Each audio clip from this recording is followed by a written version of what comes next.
Before Halloween, there was Samhain, a night when fires burned, masks were worn, and ancient creatures walked freely between worlds. These weren't just stories, they were warnings.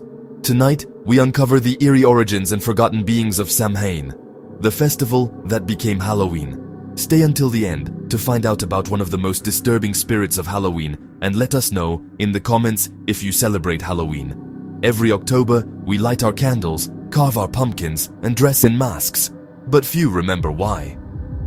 Long before Halloween became candy and costumes, it was something much older and much darker. It was called Samhain, pronounced Samhain, the ancient Celtic festival that marked the end of the harvest, and the night when the world of the living and the spirit realm blurred into one. For the Celts, this wasn't just a holiday, it was a crossing point, and they believed that when the veil thinned, strange and dangerous beings walked among them. Tonight, we explore the creatures and traditions of Samhain, the origins of Halloween, and the folklore that still lingers in the shadows. The origins of Samhain. Over 2,000 years ago, the Celtic people celebrated Samhain on October 31st, the midpoint between autumn and winter.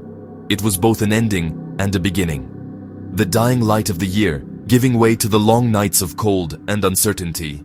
Fires were lit on hilltops to keep away wandering spirits. Crops were burned, animals sacrificed, and families gathered to tell stories to keep the darkness at bay. But they didn't just fear ghosts. They feared something else, things that didn't belong to either world. Not quite human, not quite spirit. The Aos Sí, the dangerous fair folk. Most people think of fairies as small, glowing creatures with wings. But the Aos Sí of Celtic myth were something entirely different. They were powerful, ancient, and unpredictable. They lived in seedy mounds, grassy hills believed to be portals to their world. During Samhain, those portals opened, and the Aos Sí were free to roam the earth. People left offerings of milk, bread, and honey outside their doors, not out of kindness, but fear. To forget them was to invite mischief, stolen livestock, twisted dreams, and mysterious disappearances. Even today, in parts of Ireland and Scotland, you'll find offerings left near ancient mounds on Halloween night. Because some traditions never really die, the Dullahan, the headless rider. As the veil thinned, darker spirits came out to roam the roads. One of them was the Dullahan, the headless rider. He rode a black horse with eyes that glowed like embers, carrying his severed head under one arm. The Dullahan's eyes could see across vast distances, and wherever he stopped riding, it meant one thing. Someone nearby was about to meet their fate. But here's the strange part. The Dullahan wasn't entirely evil. He didn't choose his victims. He was more like a messenger between worlds. In Celtic lore, he was a reminder that the line between life and spirit was fragile, especially on Samhain night.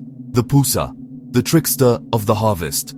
The Púca was another creature said to wander freely during Samhain. It was a shapeshifter, sometimes a horse, sometimes a dog, sometimes even a man with golden eyes.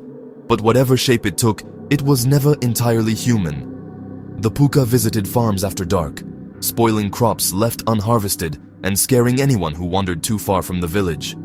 In some tales, it led travelers astray with laughter and false lights, guiding them into bogs or deep woods. But the Púca could also be generous. Farmers who showed respect would sometimes wake to find their fields blessed, crops mysteriously ripe and ready. Good or bad, it depended on how you treated it. A lesson that still applies to Halloween today: never mock what you don't understand. The Celtic, the winter witch. As Samhain marked the turning of the seasons, the Celts believed an ancient being awoke. The Celtic, the divine hag of winter. She was said to control the weather, summon storms, and freeze rivers with her staff. Every Samhain, she rose from her mountain to reclaim the land from summer's warmth. In some tales, she was feared, a bringer of darkness. In others, she was respected, a goddess of cycles and rebirth. To the Celts, she was nature itself, unstoppable, ancient, and always watching. And as the last leaves fall each October, it's said her spirit still stirs in the cold wind. Bonfires and masks, the birth of Halloween traditions. Many of our Halloween customs began with Samhain rituals. The bonfires were called bonefires, built to protect families and guide lost spirits home. People would take a flame from the communal fire and bring it back to their hearth for luck. The costumes and masks we wear today came from a far older idea.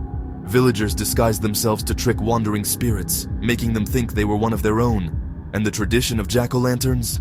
That came later, from the legend of Stingy Jack, a man who tricked the spirit world and was doomed to wander the night with only a carved turnip to light his way.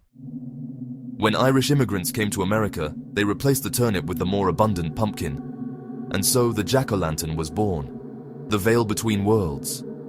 Samhain was never about fear, it was about respect. It was a night to honor ancestors, to light candles for the departed, and to acknowledge that the unseen world exists alongside ours. Even now, on Halloween night, many still feel it, that quiet electricity in the air, the sense of something ancient stirring just out of sight. So as you carve your pumpkin, light your candle, or step outside into the cold autumn wind, remember this: you're not just celebrating Halloween, you're continuing a ritual thousands of years old, one meant to keep the balance between two worlds. And maybe that's why Halloween still feels so alive. Subscribe for more creepypastas and eerie tales.